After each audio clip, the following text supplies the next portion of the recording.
that warm introduction. If I can begin by saying a valediction is a very rare thing for anyone in political life to be able to give, and particularly rare when a council is being abolished. I couldn't possibly pass up this opportunity to behave in, I'm sure, a way entirely as you have just suggested, Mr. Mayor.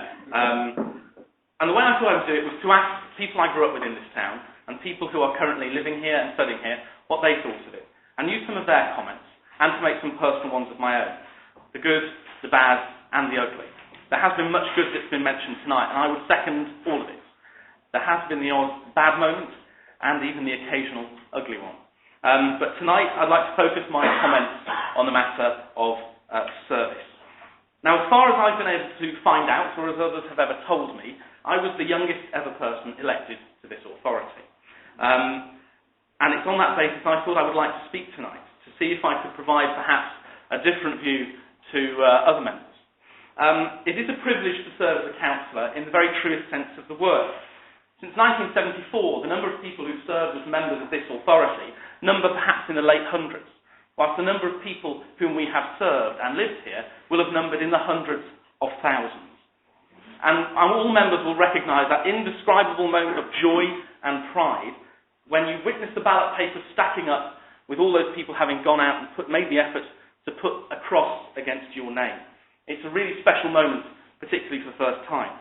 Unfortunately, for me, and I assume for others, the first time I was elected did have some ugly sides. Sadly, comments made to me personally were not always very welcoming on that evening, and comments made about me to other people were also not particularly pleasant. It wasn't an auspicious start to membership of this authority. Thankfully, however, those were limited examples, which, whilst reappearing occasionally, have not been repeated by most. My attitude to local government and democracy was echoed really by Mark Twain, or rather I echo what Mark Twain would say.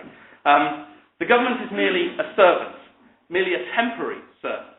It cannot be its prerogative to determine what is right and what is wrong. Its function is to obey orders and not originate them. And whilst I firmly believe that most members would agree with that, I do think there are some members who sometimes have taken the title of councillor to be more important than the service we provide to our residents. So, for example, when we have disagreed in debate, and usually it has been, both in council and committee, in good form, knowing that we are having a battle of ideas to make our borough the best it can be, I was always disappointed to be informed that as someone who had not been on this council for many decades, as a younger person, which somehow seems stretching it now, I'm nearly 30, but as a younger person I was not entitled to express my opinions. I didn't have the experience to do so, and therefore my residents have clearly been wrong to give me the opportunity to serve. Wisdom, though, is not a matter of longevity.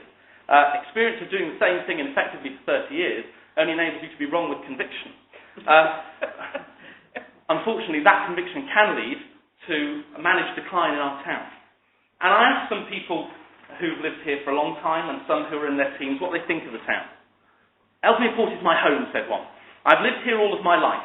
My friends and family and work are all here. The town has a lovely history. But the worst thing about it now is the town centre. It's been ruined and the older parts forgotten completely. Another said, while I'm not ashamed to be from Ellesmere Port, it isn't always a nice place to live. It's the town centre, it's dying, and it's out of bounds for some people now. Another person said, and this is what made me sad, if I'm still here in 5 years' time, I'll know my life hasn't gone well.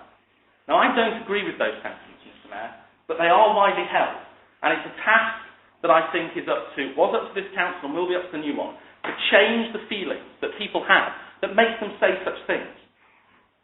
This is, of course, not to make any negative mark against what our officers have done. Our officers have been brilliant. We have continually handed them lemons, and they've always made lemonade.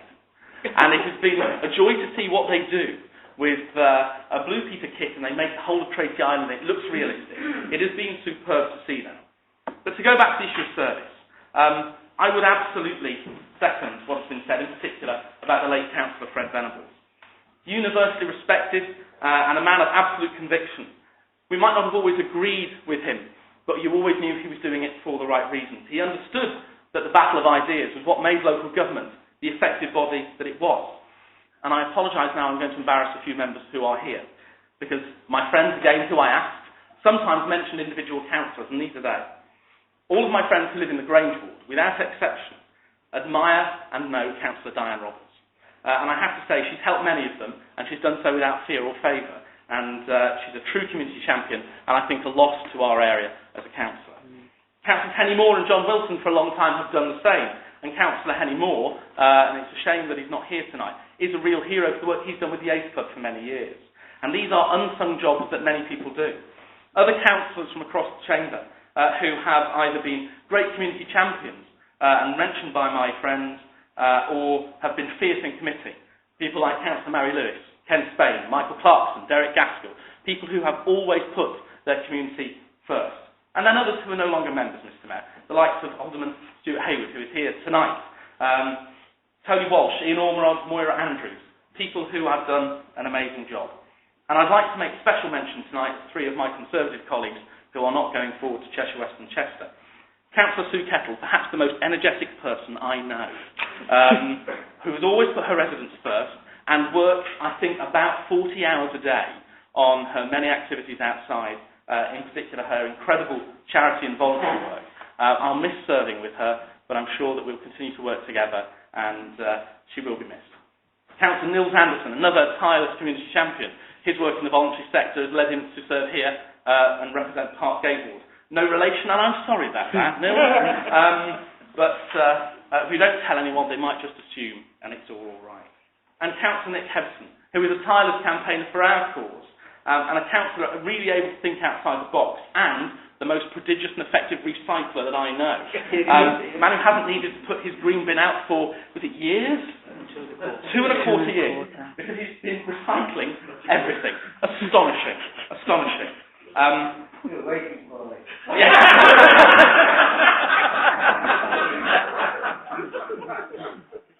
It will come eventually. It will come eventually.